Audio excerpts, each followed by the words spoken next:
যাদের হাত নেই তোলার দরকার নেই। তবে একটা কথা বলি, যাদের হাত নেই তাদের তো তোলার দরকার নেই, আর যাদের হাত আছে এ জন্মে যদি ভগবানের জন্য হাত না তোলো তাহলে পরের জন্মে কিন্তু 4টি পা করে দেবে। 4টি পা কাদের হয়? এদিকে বলে 4টি পা কাদের হয়? হ্যাঁ বলুন। এই জন্মে যদি 2টি হাত দিয়েছে ভগবান, আর যদি 2টি হাত না তোলো পরের জন্মে কিন্তু 4টি পা করে দেবে। ভালো লাগবে? তাহলে সেই ভাবনা ভেবে হাতটা তুলবে। দেখে হাত তুলে রাখুন সবাই মিলে একসঙ্গে তুলুন।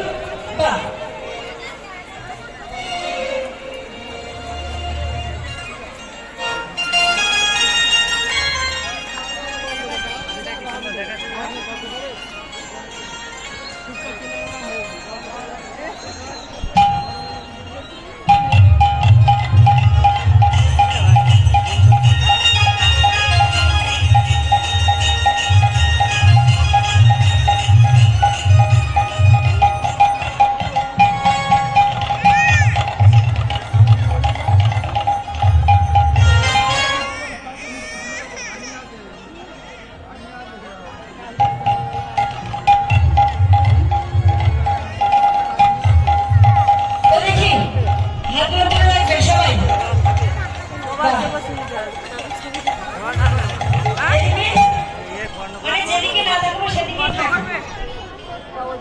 তো আমার চোখে ফাঁকি দিলে ফাঁকে পড়ে যাবে।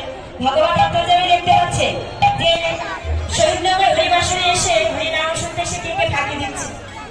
তো যে যে ফাঁকি দেবে ফাঁকি পড়বে। আছে একাদশী দিদি বারবার বলছে। তো হাতটা সবাই তুলে রাখবেন, হাতটা ধসে দিলে হবে না, যেন ধানে ঝলসা লেগে যাচ্ছে, জায়গায় জায়গায় ঝলসা লেগে যাচ্ছে। ওদেরকে হাত তুলুন। বাহ, এবার তুমি একসঙ্গে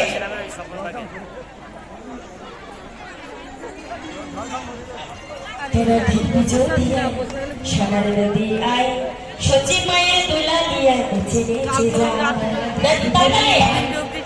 नदी आई सोची नदी तुला